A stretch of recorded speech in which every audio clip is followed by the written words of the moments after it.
Bismillahirrahmanirrahim. Innal hamdalillah nahmaduhu wa nasta'inuhu wa nastaghfiruh wa na'udzu billahi min syururi anfusina wa min sayyiati a'malina. May yahdihillahu fala mudilla lahu wa may yudlil fala hadiya lahu.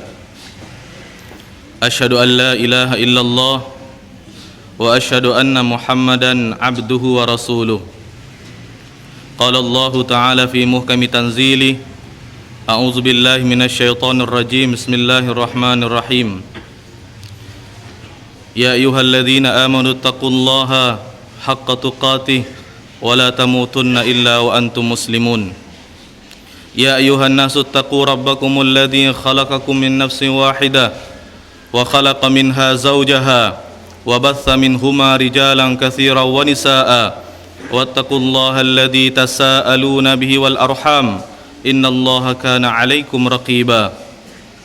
Ya ayyuhalladzina amanu taqullaha wa qulu qawlan sadida yuslih lakum a'malakum wa yaghfir lakum dhunubakum wa man yuti'illaha wa rasulahu faqad faza fawzan 'azima. Fa inna asdaqal hadisi kitabullah wa khairal hadi hadi Muhammadin sallallahu alaihi wasallam wa syarral umuri muhdatsatuha fa inna kulla muhdatsatin bid'ah wa kulla bid'atin dhalalah wa kulla dhalalatin finnar. Kaum muslimin dan muslimat yang senantiasa dirahmati Allah Subhanahu wa taala, puja dan puji hanya milik Allah Subhanahu wa taala yang senantiasa melimpahkan rahmat dan karunia-Nya kepada kita, sehingga dengan izin daripada Allah Subhanahu wa taala kita dipertemukannya di rumahnya ini. Mudah-mudahan pertemuan kita kali ini diberkati oleh Allah Subhanahu wa taala dan termasuk daripada hadis yang digambarkan oleh Rasulullah sallallahu alaihi wasallam yang bersabda, "Wa man salaka tariqan yaltamisu fihi ilman sahhalallahu lahu bihi tariqan ilal jannah wa majtama'a qaumun fi baitin min buyutillah yatluna kitaballah wa yatadarasunahu bainahum illa nazalat alaihimus sakinah wa ghasyiyatuhumur rahmah wa haffathumul malaikah wa dzakarahumullahu fi man 'indah." Yang artinya, tidaklah menempuh jalan seseorang yang mana dalam menempuh jalan tadi dia menuntut ilmu kepada Allah Subhanahu wa taala, kecuali Allah Subhanahu wa taala akan mudahkan jalan baginya ke surga. Wa majtama'a qaumun, dan tidaklah berkumpul satu kaum di rumah daripada rumah-rumah Allah Subhanahu wa taala, yatluna kitaballah, yang mana mereka membaca kitab Allah Subhanahu wa taala, wa yatadarasunahu bainahum, dan mereka saling mempelajarinya, illa nazalat alaihimus sakinah, kecuali ketenangan akan turun kepada mereka, wa ghasyiyatuhumur rahmah, dan rahmat Allah Subhanahu wa taala akan meliputi mereka, wa hafathumul malaikah, dan malaikat Allah Subhanahu wa taala akan mengelilingi mereka, wa dzakarahumullahu fi man 'indah, kemudian Allah Subhanahu wa taala akan menyebut nama-nama mereka di sisi orang-orang yang berada di sisi Allah Subhanahu wa taala. Kita berdoa mudah-mudahan kita termasuk daripada golongan yang digambarkan oleh Rasulullah sallallahu alaihi wasallam dalam hadis yang kita bacakan tadi. Salam salam kita sampaikan kepada baginda Rasulullah sallallahu alaihi wasallam. Allahumma salli ala Muhammad wa ala ali Muhammad. Kaum muslimin yang senantiasa dirahmati Allah Subhanahu wa taala, di sini saya tegaskan sekali lagi, saya hanya mengganti kajian yang biasanya diisi oleh Ustaz Maududi Abdullah hafizahullah. Oleh karenanya mungkin dalam penyampaian ilmu dan lain-lainnya ada sedikit perbedaan-perbedaan yang mudah-mudahan bisa dipahami oleh semua jamaah yang hadir pada hari ini. Jamaah kaum muslimin dan muslimat yang senantiasa dirahmati Allah Subhanahu wa taala, pada pertemuan kali ini kita akan membahas sebuah hadis daripada Rasulullah sallallahu alaihi wasallam, yang mana hadis ini terdapat di dalam kitab Al-Arba'in An-Nawawiyah yang merupakan karangan daripada Imam An-Nawawi rahimahullahu taala. Di hadis yang keempat saya bacakan lafaznya. An Abi Abdurrahman Abdullah Mas'ud radhiyallahu anhu qala haddatsana Rasulullah sallallahu alaihi wasallam wa huwa as-sadiqul masduq inna ahadakum yujma'u khalquhu fi batni ummihi 40 yawman nutfah thumma yakunu 'alaqatan mithla dhalik thumma yakunu mudghatan mithla dhalik thumma yursalu ilaihi al-malak fayanfukhu fihi ar-ruh wa yu'maru bi 4 kalimat bikatbi rizqihi wa ajalihi wa amalihi wa syaqiyyun aw sa'id fa wallahi alladhi la ilaha ghairuh inna ahadakum la ya'malu bi amali ahli al-jannah hatta ma yakunu bainahu wa bainaha illa dhira' fayasbiqu alaihi al-kitab fayamalu bi amali ahli an-nar fayadkhuluha wa inna ahadakum la ya'malu bi amali ahli an-nar hatta ma yakunu bainahu wa bainaha illa dhira' fayasbiqu alaihi al-kitab fayamalu bi amali ahli al-jannah fayadkhuluha. Rawahul Bukhari wa Muslim. Kaum muslimin dan muslimat yang dirahmati Allah Subhanahu wa taala, kita akan mengambil sedikit faedah-faedah yang akan kita bahas dalam pertemuan kita kali ini. Hadis secara garis besarnya adalah tentang masalah wajibnya seseorang beriman kepada takdir Allah Subhanahu wa taala, apakah itu takdir baik maupun takdir buruk, yang merupakan salah satu daripada rukun iman kepada Allah Subhanahu wa taala. Sebagaimana dalam sebuah hadis Jibril alaihi salam pernah datang kepada Rasulullah sallallahu alaihi wasallam yang bertanya kepada Rasulullah, "Fa akhbirni anil iman." Wahai Muhammad, kabarkanlah kepadaku tentang masalah iman. Maka Nabi Muhammad sallallahu alaihi wasallam menjawab, "Al-iman an tu'mina billah wa malaikatihi wa kutubihi wa rusulihi wal yaumil akhir wa tu'mina bil qadari khairihi wa syarrihi." Ini dia. Kita tengok hadisnya. Hadis ini dibawa oleh seorang sahabat Nabi sallallahu alaihi wasallam yang bernama Abdullah ibnu Mas'ud, yang mana kunyahnya adalah Abu Abdurrahman. Kaum muslimin yang dirahmati Allah Subhanahu wa taala, kalau kita bincang masalah kunyah, itu adalah sesuatu yang dianjurkan dalam agama ini. Apa itu kunyah? Kunyah adalah sesuatu yang berawal abu atau ummu. Seperti dikatakan dalam hadis ini Abu Abdurrahman. Jadi kunyah adalah sesuatu yang berawalan abu atau ummu. Dan kunyah ini bisa artinya adalah pujian terhadap seseorang. Seperti pada zaman Nabi, ada sahabat Nabi yang namanya, yang kunyahnya Abul Hakam. Ya. Ketika ditanya oleh para sahabat, kenapa engkau diberi kunyah oleh kaummu dengan Abul Hakam? Maka sahabat ini menjawab, sebab kalau terjadi perselisihan di antara kaum itu, mereka akan datang kepada Abul Hakam meminta putusan daripada permasalahan tersebut. Jadi kunyahnya Abul Hakam, berbentuk pujian. Ada juga makna daripada kunyah ini, dia berbentuk hinaan kepada seseorang, sebagaimana kunyah kepada Abu Jahal. Ini hinaan. Juga kunyah bisa berarti kepada sesuatu yang biasa orang itu berbuat perbuatan tadi, seperti kunyahnya Abu Hurairah, sebab beliau mencintai anak kucing, oleh karena beliau diberi kunyah Abu Hurairah. Atau kunyah ini berbentuk hanya nama saja, seperti kunyahnya Abu Bakar, yang nama beliau asalnya adalah Abdullah ibnu Abi Quhafah. Sebenarnya Abu Bakar tidak ada nama anaknya yang Bakar, tetapi ini hanya sebagai identitas saja. Atau kunyah daripada Syekhul Islam Ibnu Taimiyah, Abul Abbas. Ibnu Taimiyah tidak pernah punya anak yang namanya Abbas. Ini hanya sebagai identitas saja. Jadi kunyah, ya, itu adalah sesuatu yang berawalan abu dan ummu. Oleh karena dalam kunyah ini para ulama menggariskan 4 perkara kalau seseorang ingin memberikan kunyah kepada dirinya atau orang lain. Yang pertama, hendaklah seseorang memberi kunyah bukan dengan nama Allah Subhanahu wa taala. Seseorang tidak boleh diberi kunyah dengan disandarkan kepada nama daripada nama-nama Allah Subhanahu wa taala.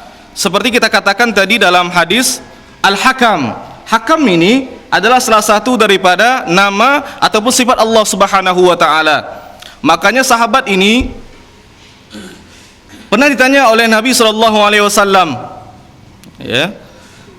Ketika ditanya, "Kenapa engkau diberi kunyah oleh kaummu sebagai Abul Hakam?" Dia ceritakan yang tadi, sebab dia biasanya sering memberi keputusan terhadap suatu permasalahan yang terjadi di kabilahnya. Kemudian Nabi bertanya kepada orang ini, "Apakah engkau mempunyai anak?"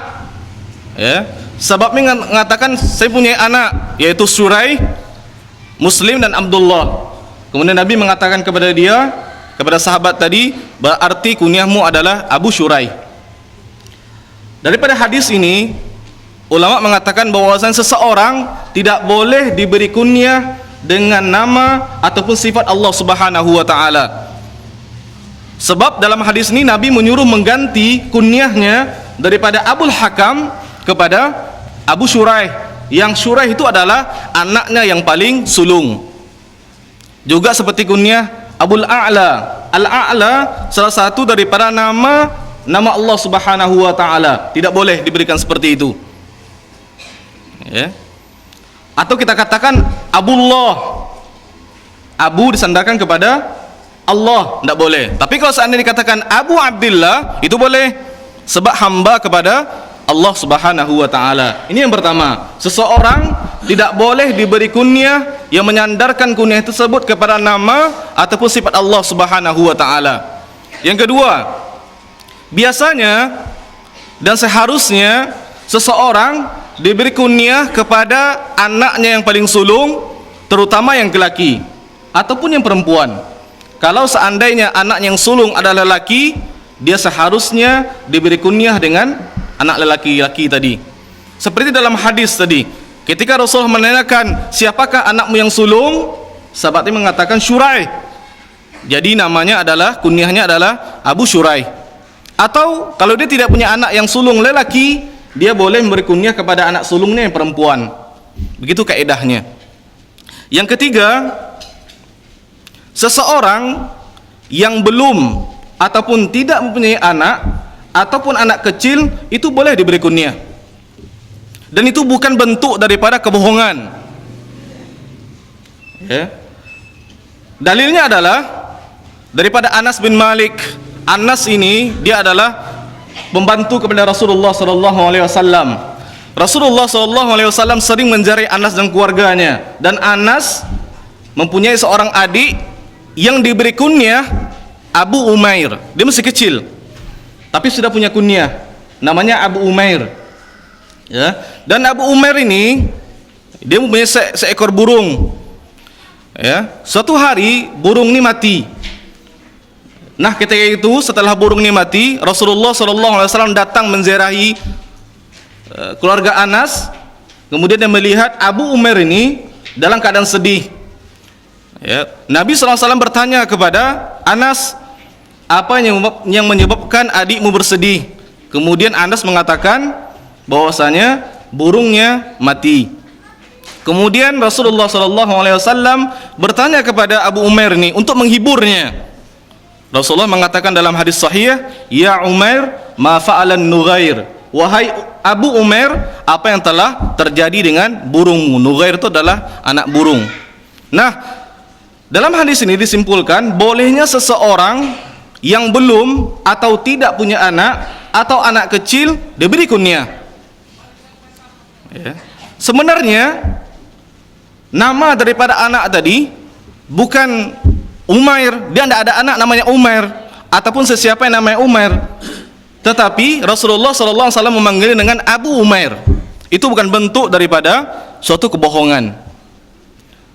Ini dikatakan oleh Imam Nawawi rahimahullah ketika beliau mengomentari hadis ini di dalam Sahih Muslim.